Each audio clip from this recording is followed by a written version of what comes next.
We didn't have protests last night. We had criminal acts. We didn't have people mourning the death of this man, George Floyd. We had people capitalizing. His death is on their hands. We are waiting for the mayor, respectfully, and other mayors and governors to call us. We are ready, willing, and able to go in there with great force. What is San Luis Obispo like? This place is mainly full of rich, retired white people. And then if you're not rich and retired, then you're just a very, very wealthy person that lives here. So there's no racial tensions here? You don't think so? At some point, we may have no other choice but to go in. Did anyone hear about some kind of kidnapping that was going on out here? We're equipped with the best equipment, the best people, and you see what we're doing. I mean, Portland was coming down. It was busting at the seams.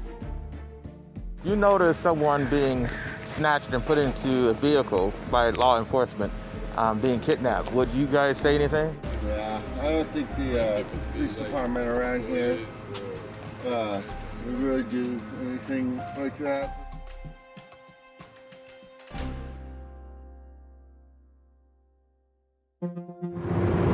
This is Theo Henderson from Weedian House. We're on our way to San Luis Obispo. We are taking the dark highway, and we have no idea what's going to be in store for us, but we're optimistic on finding out getting down to the bottom of what's going on with Tianna Arata.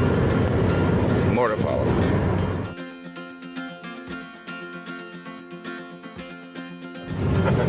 It's a foggy morning. It seems that the overcast it makes driving very difficult down to San Luis Obispo.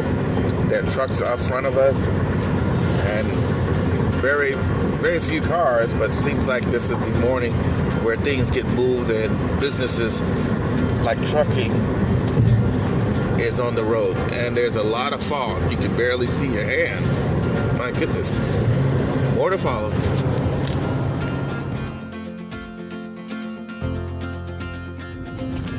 I was expecting a welcome to San Luis Obispo, but the GPS monitor is taking us to the center of the city. I see houses, the Remax signs. It looks a little bit like Mayberry RFD, a little bit. I guess if there was such a place. And a little bit of modern. It's quiet, and it's a very foggy, overcast day. A little cool to the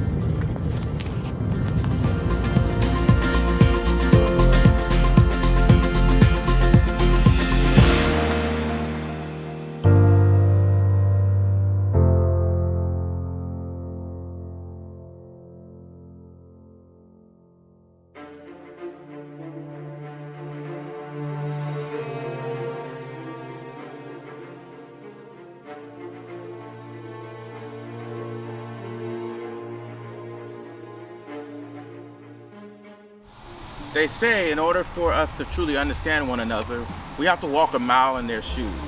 So far, I'm walking a mile in activist Tianna Arata's shoes and learning a lot about her. She is an awesome example of how she is trying to become the change that she wants to see in the world. Unfortunately, a lot of people that disagree with Black Lives Matter and defending social justice and equality look at her differently. They look at Black Lives Matter and the activists as some kind of violent criminals. And no exception was San Luis Obispo police officers. Many years ago, Oprah Winfrey said this is the happiest place on earth. I think that's subjective, because right now, how could you be happy if you're being kidnapped and blamed for the injustices that you experience at the hands of law enforcement and the society at large here? This is Theo Henderson from Weedian House. I thank you all for listening. May we again meet in the light of understanding.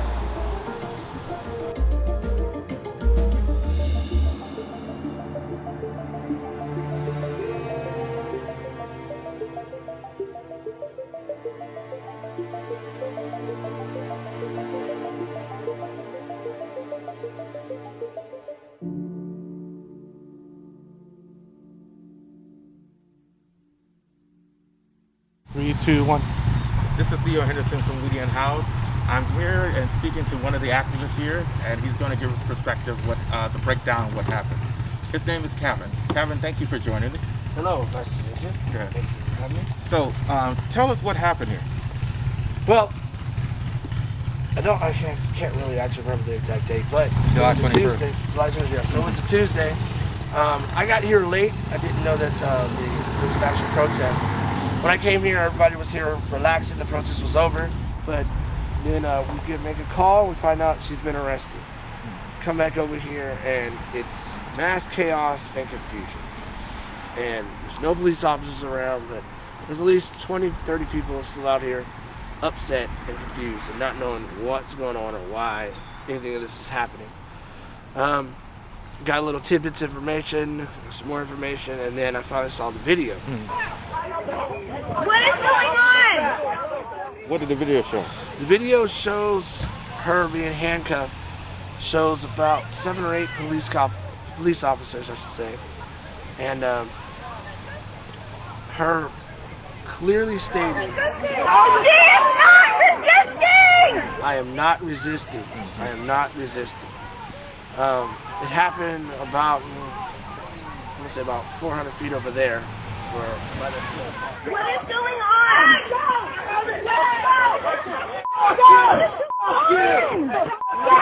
What are you doing?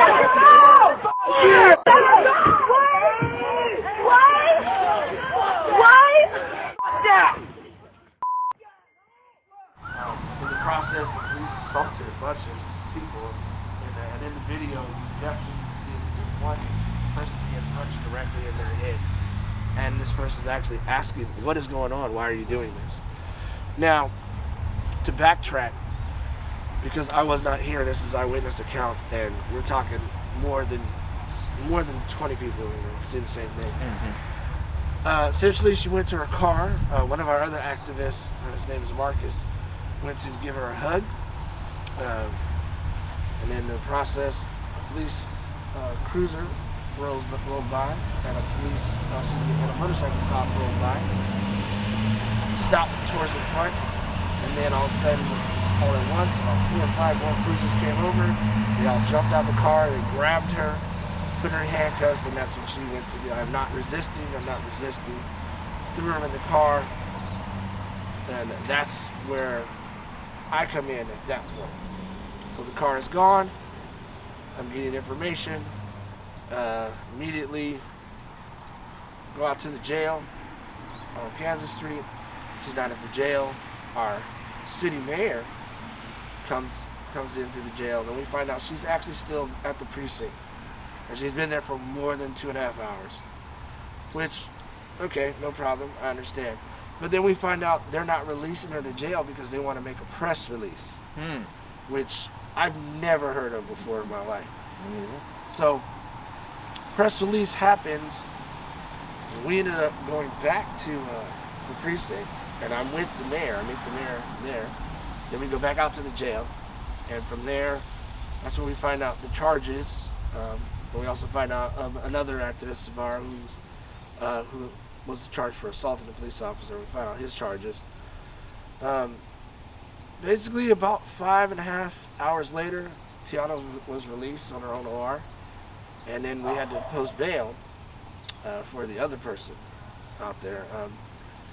He was released about an hour later, and from there, we are here. And currently, Tianna has been put on the lay low and kind of put on the release factor until further notice, and that's okay. But since that time, we've had 3 silent protests, and we've done some other stuff. We have meetings with our local, with our mayor. We also will have meetings with our local sheriff, Ian Parkinson. He was the reason that this even happened, that protest even happened. It's just some statements that he said, basically saying that racism, that form of racism doesn't exist. And it does. It exists everywhere. Just because you don't see it, because unfortunately, he is behind a desk, so he's not out in the field. But I will have to say that his statements kind of hurt me because I know him as personally. He's actually a very good person. And unfortunately, I don't know where the statements came from, and it's just bad. It's all bad. It's all bad because he's not, in my mind, he's not a racist. He just made a very bad statement, and honestly, needs to come forward and apologize, and just be real with your position. You know, as the sheriff of the county, you know, you gotta take into account everything, and you can't just assume something because of what you think you don't see. I want to know too, because this is new to me because I'm not from here, and LA has its own animal, if you will. What is San Luis about? Does there, like you said, there's racial incidents here, but I've interviewed a few people and they share the same thing with the sheriff's belief that it don't exist or it's outside agitation. What is San Luis Obispo like? Tell us about this. This place is mainly full of rich, retired white people. And then if you're not rich and retired, then you're just a very, very wealthy person that lives here. That being said, you know, the minorities here, there are lots of Hispanic people here, but there's not many black people. Okay. Pretty much the last time I remember the statistics of it, but basically out of every 10 people that live here, a foot basically is a black person. So we don't even represent a half a point or something like that out here. But I've lived out here the majority of my life. I'm originally from the Bay Area, but I've lived out here for a long, long time. And I could say I have seen scores of black families, you know, come here and want to live here and thrive here. And Why haven't they? one, it's really expensive to live here. And two, it's really expensive to live here. And three, a lot of people just don't see opportunities here, unfortunately. But for, you know, the other cultures out here, they do pretty decently, but with the exception of, you know, like the Hispanics, they gather together very well, you know, and they do very well out here as a unit. A lot of black people move out here and they don't have a lot of families out here, so it's kind of you against the world at that point. Then this town is also like, you know, family owned. You know, it's the Sinsheimer family. Every school that has a name behind it, that was a family that lived out here. So and I believe this park too is in regards to families that lived out here. You know, the Madonna family is still out here. They're a very big, huge name out here. The law firms that are out here, it's a mainly, you know, white town. It's run by, you know, white people, and I'm not saying they don't do a good job, because everybody has their faults and everybody has their strengths, but there are a lot of things that need to change, you know. I heard from an older gentleman that lived here during his time. He said when he was growing up, there was a lot of racial incidents here, and he wasn't white, and he says, you know, the generations that he grew up with and after him, they may have changed. He might not be seen that way now. But do you know anything about the racial tensions that went on here, or heard about? I know you're a young man, but of course there was obviously something going on here. I don't know a lot about the racial tensions in that aspect. I mean, I have been, you know, had racism put on me by the police, you know, several times. You know, basically from being a teenager, being able to drive up until December 2019. The only real racial divide that I do remember of, because I went to the local high school, and we did have a problem up there with the skinheads, and it came pretty close to all the Hispanics and everybody of color almost, you know, basically picked sides one day, and if it hadn't have been for the actual principal at the time, there would have been a racial fight up there. It'd have been a race war, because it was going to happen. There's no doubt about it. And that person diffused that by kind of meeting with us and asking us what needs to happen and what can we do. You know, we saw enough changes that we're moved back down or relaxed down, I should say. I was, because when we were coming in here, it reminded me of maybe of the cross of Mississippi burning kind of thing. Not big well, I'm gonna say in a bad way, but it's just like when I was starting to ask questions, I got that feel of like, okay, you know, we don't have no problem with our Negroes down here, It's just outside aggregation. That's basically almost literally what the guy was saying. I'm like, okay, this is not exactly what I wanted to hear, but then it also is what I needed to hear, because sometimes that's what the world that they live in, that they don't realize that under the surface there may be some tension there that they are completely oblivious about. Absolutely. Yes. I agree with you there. As for the outside influences, that's a bunch of bull. Now, what they mean by that is they're saying, well, you got these kids to go to Cuesta and Cal Poly. They don't live here. Well, guess what? They live here. So they're part of our society. They're part of our community. Right. So that, just throw that out to the river. Right. So, and even with some of the activists say here, there are some that live here, and there are some that are students, but they also see something that needs to change. Absolutely. So obviously they have something together. So. Absolutely. And they've seen it. They've seen the racism. They've had things happen to them that wouldn't happen to anybody else in general. Whether it be walking in the store and wondering why you're being stared at or watched or whatever. And matter of fact, that's gotten a lot worse lately. No, really? Yeah. I mean, this whole COVID thing, one, makes everybody scared. And then you add into the fact that, they see Seattle, they see Portland, they see what's going on in Dallas. Or they see the shirt, we didn't Black Lives Matter, that just gets them on edge. Or they see this right here and wonder what's going on. Why is this guy doing this? Okay, well, hey, let's just watch him. And I gotta admit, like yesterday, or Monday was my birthday, and I was in Ross, and I was being watched. They got like 5 people in the whole store, and I'm being watched, and there's several other people all around. And it made me feel like, wow, I thought these days were pretty much over. Especially, you walk into a store and you got a pocket full of money that you earned legally. Yeah, So, absolutely. And just how they make you feel out here. There are a lot of times you can be anywhere in one of these parks, in a store, eating dinner. I've had people literally get up and move because they didn't feel comfortable sitting next to me and my friends. Whether it be friends of color or just me, a couple white friends, a couple Mexican friends. I've even had instances, and this is true, where we're gonna say, I'll just throw an example, Olive Garden, and we're all dressed up nice, we're dressed up to go out, and went to Olive Garden a little bit early, had a couple of drinks, and just literally watched some older people get up and say, I would like to be moved. I don't feel comfortable sitting next to the speaker. And that's happened on several occasions. And that's happened. And when I say several occasions, like recently, it's recent as a couple of years. So therein lies the point that there is a problem here. There is a racial tension problem here, and people are resistant to acknowledging that, which is what I suspected, because the way, anytime I hear people verbally shut it down, I'm like, okay, I know full well I've been black for a long time. I know, and I went to school in a predominantly white area, very Christian reform. I know how things get down. It's just, you just don't want to see it, or you just are willfully ignorant. Right. So I wanted to say, what do you think needs to change here at San Luis Obispo?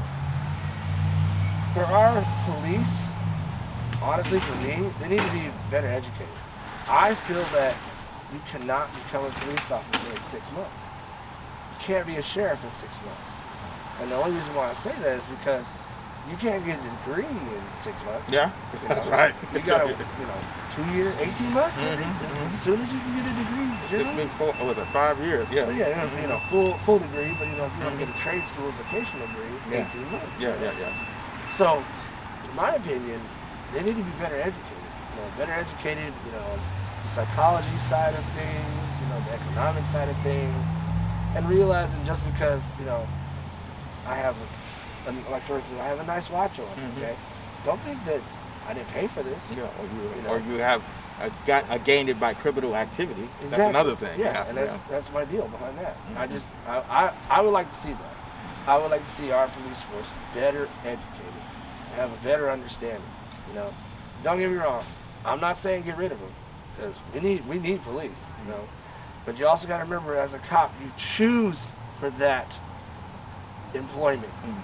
This isn't something you're forced to do, and I want everybody to know that. It's important. That's the one thing I would like to see with the police force. In the way of just community relations, I would just like the people, especially folks to know that we're here. We're not going anywhere. We're not here to harm you. We're just like anybody else, Like, I deliver groceries to people, and mainly they're elderly. I don't care what color you are. I'm just delivering your groceries, making sure you got your food, And I don't want you to feel uncomfortable because I'm a black person delivering your food. And that has happened a couple times, And you just kind of got to just smile it off and laugh it off. But that's my view. I just want everybody to understand we're here, We're just like the next person. Just because my skin is brown doesn't mean I won't come drink a beer with you and talk whenever. That's how I look. Thank you very much for your time. I got him up so early today, and happy belated birthday. This is Theo Henderson from Weedy and House. We are down here to investigate and expose the corruption that has gone on with the kidnapping and harassment of Tianna Arata and her other fellow activists. And stay tuned for more.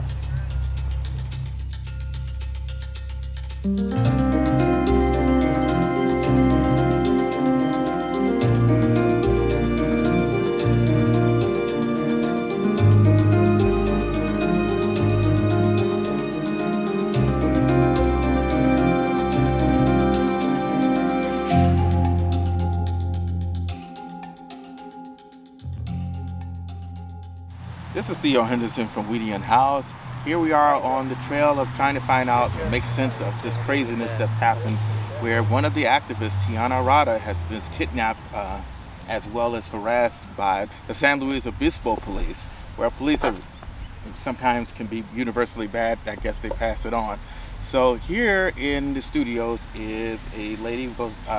She'll introduce herself, and we're going to talk about what is going on. Hi, my name is Kaylin. So I'm a San Luis Obispo resident. I've been here for the past 3 years, and I'm a student at Cal Poly. So I've been participating in the community activism and protests of San Luis Obispo for about the past 2.5 months. I've seen Tianna do amazing things for this community, and to see what happened, the egregious acts that happened here in Mitchell Park in San Luis Obispo were really just a shock, because you see this all the time on the news, but you never imagine that it'll happen to someone that you really care about and someone you actually know. And I believe county sheriff, is it county sheriff? Yeah, Ian Parkinson, he made a statement a few days ago, and he said racism exists everywhere but the county of San Luis Obispo. But obviously, as you can see from the story, that it exists everywhere, and no one is immune to it. No county, no city is immune to this, and we have to do the best possible, policies and actions that we can to help all Black lives survive in what's going on. So I want to say, because San Luis Obispo is a very wealthy area. So tell us, let's lead up to what Tianna is an activist. So what has she been active on, with particularly the Black Lives Matter as well. So what other works have she been doing that she's so prominent about, and why would she be targeted? So she's been working with Race Matters Slow, a community organization, but she's mainly been organizing with fellow Black youth in the area to organize just tons of protests the past few months, especially after everything that happened with George Floyd and Breonna Taylor. Right. So they've been organizing in places like Mitchell Park, where we are today, in front of the SLO County courthouse and everything, and organizing just a ton of marches, having beautiful, eloquent speeches. Yes, this is a Black-led movement, and that is incredibly important and crucial. But non-Black people and white people, I need you doing some basic legwork. It is not my job to do all of this.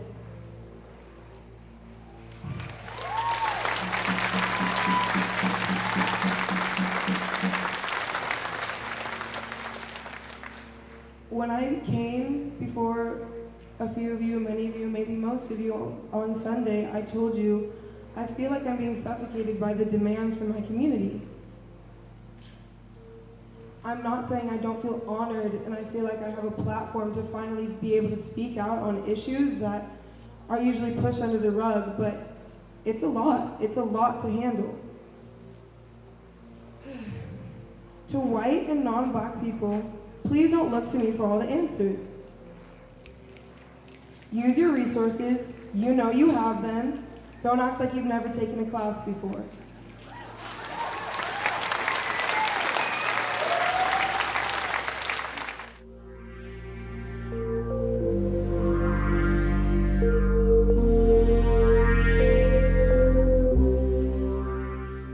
Really just gathering the community around one common goal, and that is to educate the community about racism and to end racism and In the studios is Marcus. Thank you, Marcus, for showing up. Can you tell us what happened on the night of the incident? So on Tuesday night, sorry, I cannot remember the exact day, but July 21st. July 21st, thank you very much. So on that night, we had just finished our rally, I guess you could say. We gathered back here at the gazebo in Mitchell Park, and before we had left, we had noticed that there was 4 officers on their bikes across the park, and they were just sitting there, and for some reason we all just felt like something seemed a little off about that. We had also seen that they had pulled over 2 cars prior to the arrest, and the way they pulled over the cars, it just seemed like those cars may have had people that were associated already with us, so they were maybe just wanting to question them. But after that, I had seen right before we had walked out of the park, another officer or 2 officers in a car had pulled up, and I guess you could say maybe off of instinct. I mean, being black, you can just tell that when something's about to go down. Something's about to go down. You can tell that after organizing something and what had happened on the freeway, the incident that occurred, that maybe something would just occur out of this. And so I wanted to make sure that she had left before they had left. But then as soon as we were just waiting for that, they had decided to make a move. And then another officer, 2 officers in a car had drove the car right into the intersection. They didn't hit anybody or anything, but they had sped into it, stopped, and came out as if they were trying to, like they were trying to kidnap someone or someone of high interest. And so when taking her, they had hit one of her friends, had pushed another friend of theirs to the ground. Wow. And as they were doing this, I know particularly at this moment, any involvement that anybody does, you could find yourself either being arrested or being hurt. But for me, I just found it so crucial after all these incidences that you see on TV, and especially of recent, especially with black women, that I had to do something. So I didn't get physical with the officers, but I made sure to hug her as hard as I could, and to just try and prevent them from detaining her without any actual lawful reason, because they were not telling us why she was being detained or where she was being taken. So all those things were just they just made me too anxious with, like I said previous, to the things that have been happening with black women and black people in general, that they get taken and you don't particularly know what's happening. Right. And we also had this march in conjunction with the events that were happening in Portland. So people that Trump has hired, he's taking them in unmarked cars. And so, not that Ian Parkinson is directly affiliated with Trump, but taking a message from his book and doing something similar like that, it makes you anxious, so you don't know. So you want to do as much as you can to prevent that from happening without the proper answers. So I wanted to do that. They pushed me off, of course. They put her in the back of the car. She sped off. They sped off. I tried to, you're such in a heated moment that all I thought about is I just wanted to chase down the car like a dog and see if I could do something. That didn't work. I came back, and as they were still around the area, there's a whole bunch of us just asking, where are they taking her, why she's being taken in. It goes from, we can't tell you, to this one reason, to she might be there, we can't tell you. And you can tell that the actions that they're taking and how we're coming about them, I mean, KSBY was still there, so they had caught this. So the fact that they're not giving us any of these reasons, you could tell that they messed up, and so they gathered everyone really quickly and left. And so we went to the first station on Santa Rosa and next to Walnut, and they had already barricaded it. So from my perspective, if you are in the lawful right to take somebody, why would you have this barricaded down? I mean, I can understand the aggression of the people that will come to there, but if you're on all lawful rights, you have nothing to hide. You have every right to take her. You can have everybody yell at you, but you're within your rights. The question I had is even deeper than that, is that I was informed by Kevin, is that they had, instead of taking her to jail, they held her for 2 hours for a press release. Yes. That's not even, is that correct? Yes, that is actually correct. So after realizing that we could not enter into the Santa Rosa department, Right. that we went to the county jail, and waiting there for her arrival. They tell us, oh, we're processing her, she'll be here in a second or in an hour or so. But that whole time, while we were waiting, we then saw that SLO PD had already came out with a narrative. So before she's even booked properly, and really the case is even really played out, they're already making a narrative already on their Instagram or Facebook, and we were already looking at the comments. And so that doesn't help out before the story or the whole narrative is out, to give your own perspective, to then have the people within who one believe in you already to believe in that, and then other outsiders who don't know, then are going to go to that story and then make their story based off of that. That's one of the things that I noticed that law enforcement does and not just San Luis Obispo. They have a very perverse knack of making sure that they create the story that the people that they are a person of color is the criminal, and paint that picture in the mind, even though that's not true. And they know that people who blindly bootlick or deify police officers, they're not going to question that they do anything wrong, and they're not going to be out here on a protest because they feel that they're doing their job or doing a hard job, and they should be, we forever should be grateful for any type of abuse that they put our way. So Caitlin, did you see this happen? I was not here. I had just gone home, but I remember just the energy of like the area right before I left was feeling a bit off. I don't know if Kevin kind of gave a rundown of what the protest was like. Yes. Yeah, so it was feeling a little bit off, and we noticed there were cops just surrounding the whole area the whole time, and I was like, you know what, it's time to get out. So one of the things too was it was intimated, and I wanted to make sure I get clarification. Was the police stalking her prior to the protest? Because I heard that was going on as well. I cannot give a direct answer on whether or not they were, but after the event, and after she was taken, we had heard that there was already an unmarked car waiting for her at home, in case somehow the cops here were not able to get her. Maybe they thought maybe she would have walked home, or we would all been together and something like that. So prior to this event, I do not know if they had already had this planned, but I know during the event, using her First Amendment right and someone else, they had made statements talking about the comments that Ian Parkinson had made, and Tianna, the head of... is that Cantrell? Tianna Cantrell? Yes. They had both made statements about both of those officers, and then the events on the freeway. I think then that those two, Ian Parkinson and Tianna, then decided to have that decided to make that plan go through. And so after the event, they had already had that set. They had somebody waiting for her just in case at home. So definitely, if not before, during, they had set up a plan to take her in, as if she was a terrorist or someone of high interest. So what happens now? What do you want to achieve out of this? Because this is shocking to me, and I know it's shocking to the rest of the world that's going to hear this, because it's a scary time, and we don't anticipate that. Even though I may have issues with the police, I don't expect them, which is why I get very upset about, to break the law or to abuse their power. What do we want to accomplish out of this? What do we want to know in order for us to help Tianna? Well, what I want to see first in order to help Tianna is, security footage from the surrounding areas to really bring light to another side of the story, because there's always two sides to a story. There's multiple parts. It's not just one-dimensional. So that's what I want to see.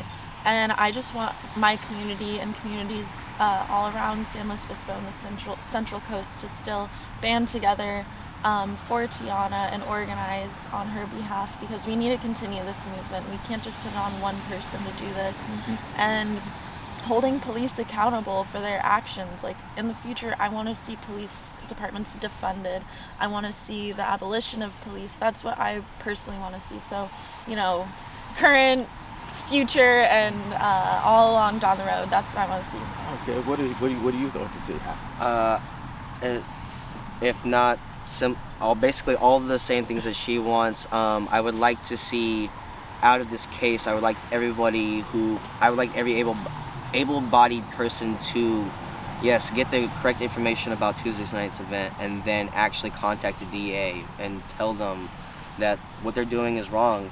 Not only are they giving her 5 charges, but 2 of those charges are felonies, and felony charges will ruin someone's life.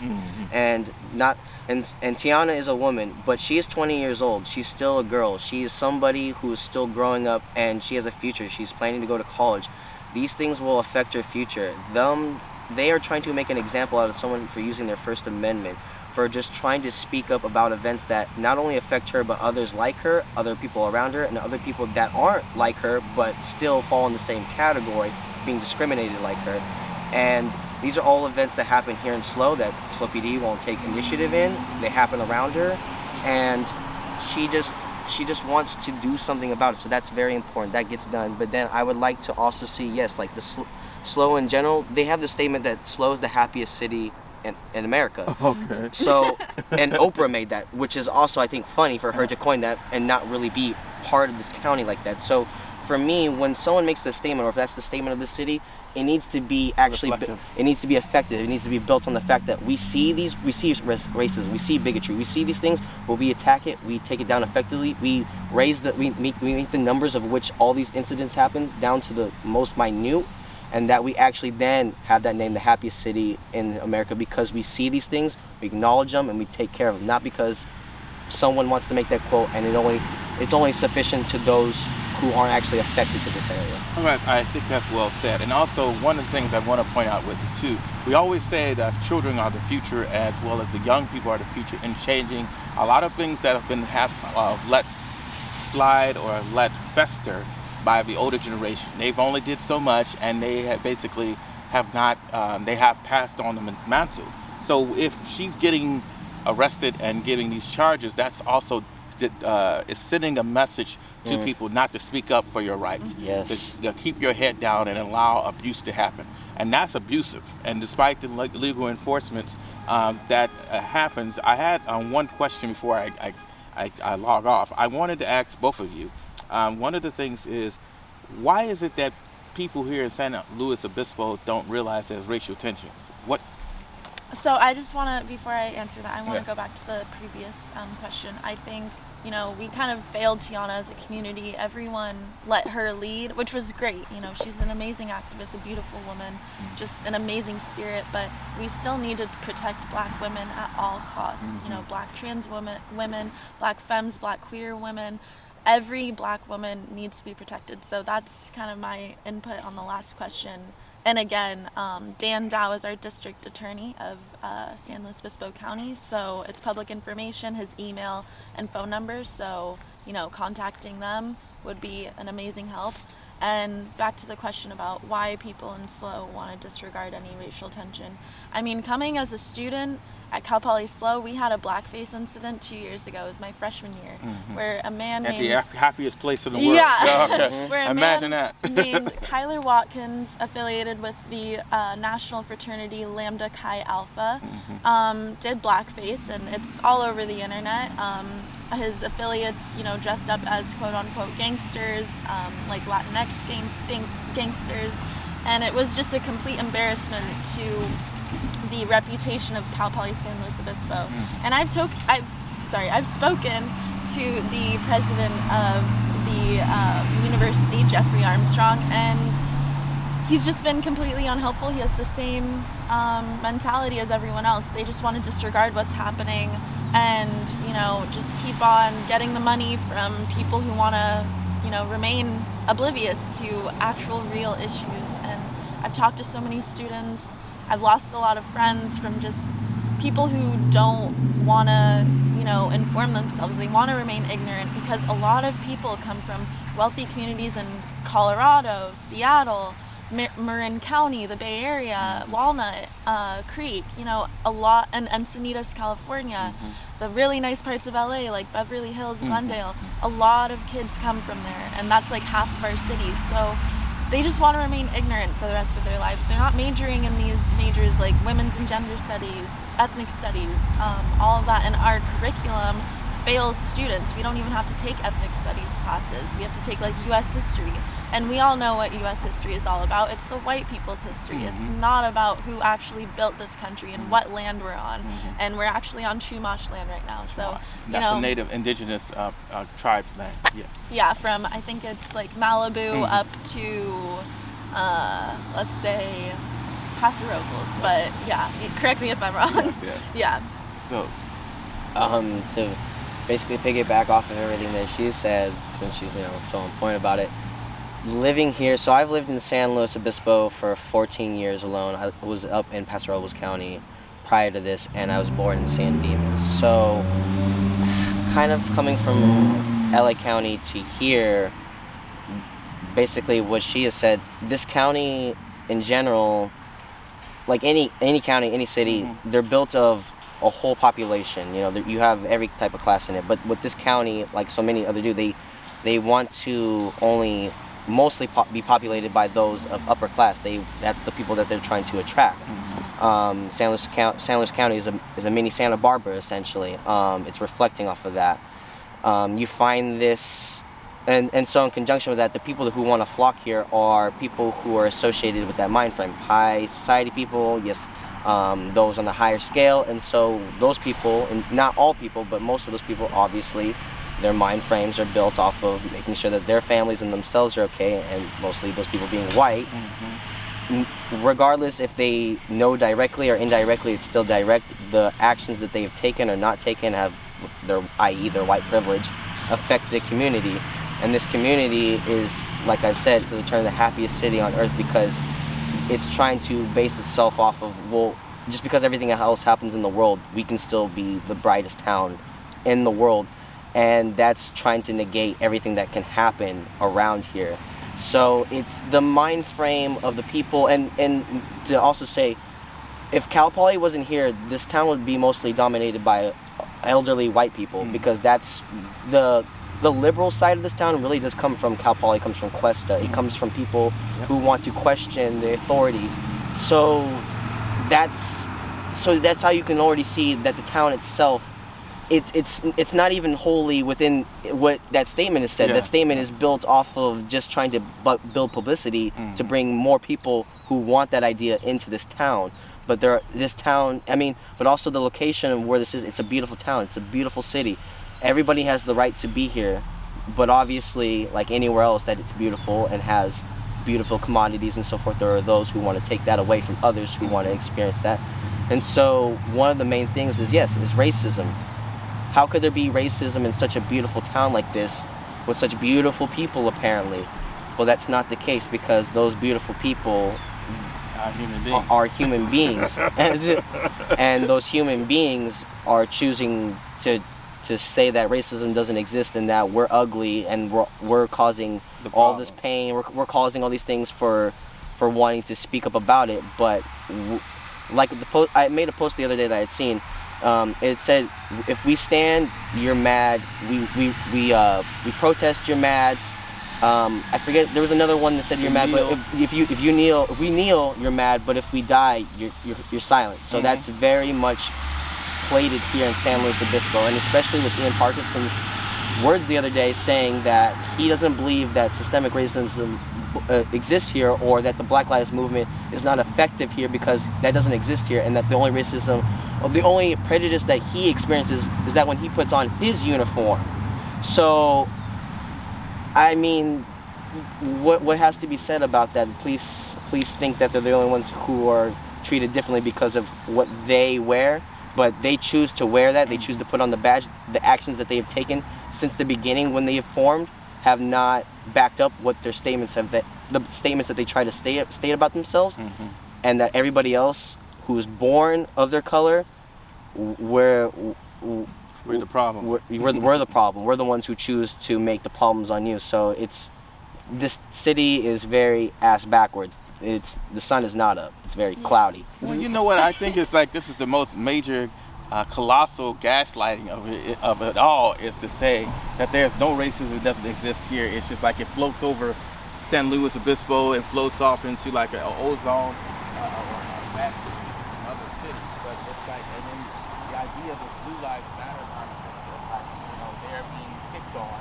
No one's picking on. We just decide to pick on police because they just have a uniform on. That's what's really very, very alarming that they would say something like that. I mean, blue lives can't matter because blue lives don't exist, Exactly. period. And also, like, this city, at least, if you're gonna say racism doesn't exist, classism exists, and classism is rooted in racism. Indeed. So, Indeed.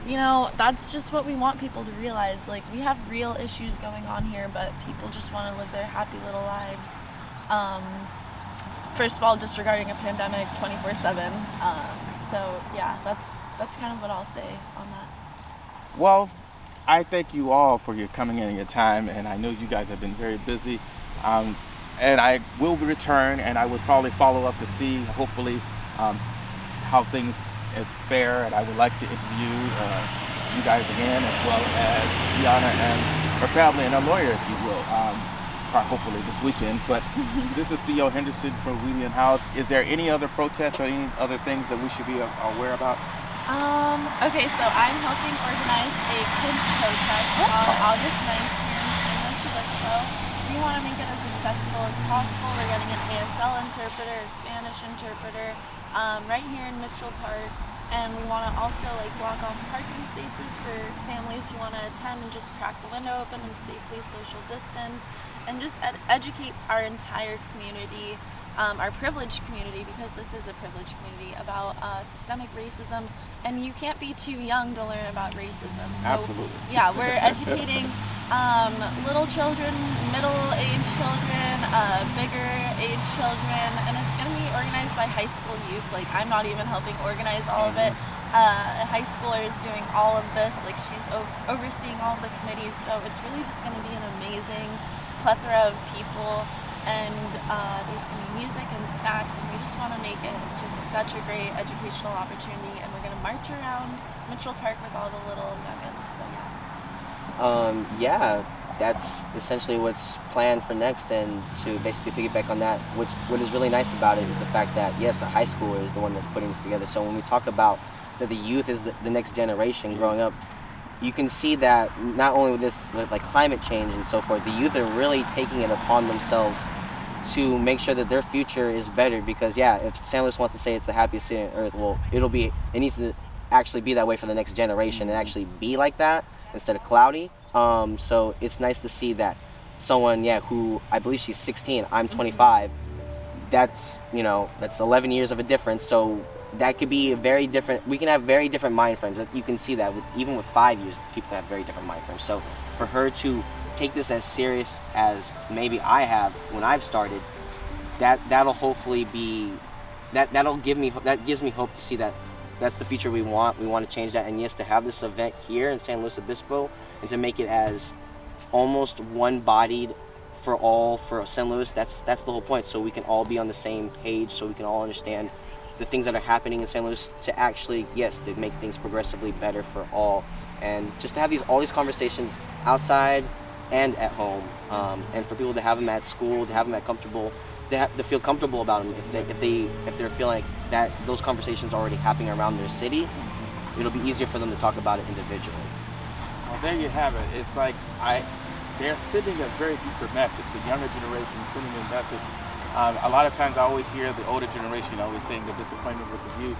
But I think this is where the opposite is. I think the youth are disappointed in the older because they have failed in so many respects of listening and understanding that they need to change and be part of the change.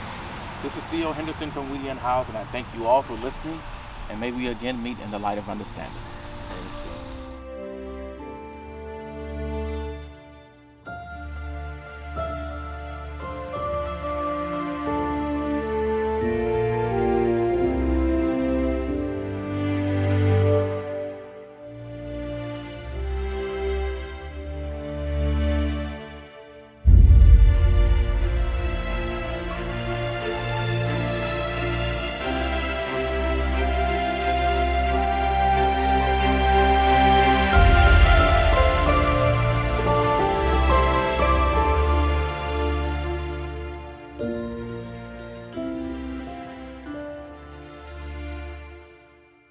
This is Theo Henderson from Wheaton House for Wheaton House Investigations. If one thing that's taught me about this investigation is America has a track record of silencing its protesters against the injustice that is inflicted by the American citizenry and American law enforcement. Tianna Arata is one of those casualties. She is a long list of people that is fighting for the equality and the safe treatment by law enforcement officials. It is ironic that the very people that she's fighting against have charged her with 8 felonies and 5 misdemeanors in response to the retaliation and abuse practices that is widespread around the world. There is no justification for you to attack or criminalize a person that is fighting for injustice. They took her, kidnapped her, held her hostage, and created and crafted a press release in order to vilify her. It is very apparent that the FBI or Internal Affairs should be one to investigate these people instead of them. I hope that we listen to this as well as call to action to free Tianna. Her story is one that's like many other stories in America that doesn't get publicized correctly and fairly. The media is not covering it like it should. The San Luis Obisbo is sending a message to the young protesters to say, if you protest again too, you will be criminalized as well. They won't come out and say it, but they're sending the message, the ripple effect. But the movement will not stop. Black Lives Matter, for those who do not know, is about to protest against the police brutality and killing and abuse that is enacted on Black Americans that are here in this country. No one's saying that they're anti-police, but they are anti-injustice. Many times police escalate. Case in point, the time where they said that this woman and her family had robbed a motorcycle and took them out of the van and held them at gunpoint. Example number 2, the Los Angeles Sheriff's Department has full weaponry out on Black teenagers because they are claiming that they had a gun. Yet on that very same notion, that there are other white people that have done the same criminal acts or shot people or police officers, they get a burger, they get special treatment, and we have to listen to the sensitivity of their plight or their situation. So let's listen to the sensitivity and plight of Tianna's situation. Tianna is the victim here. She's not a criminal. She had the temerity as a young person that we come from a long line of civil rights activists that speak out against injustice. And she's another Black woman that is singled out, criminalized in a similar vein as Angela Davis. This is our youth who is our future. But we send a message that our future that we cannot and they should not protest and should stay and put their head under the sand. What future are we going to make better if we can't leave the world a better place than when we found it? This is Theo Henderson for Weedy and Howell's Investigation. I thank you all for listening, and may we again meet in the light of understanding.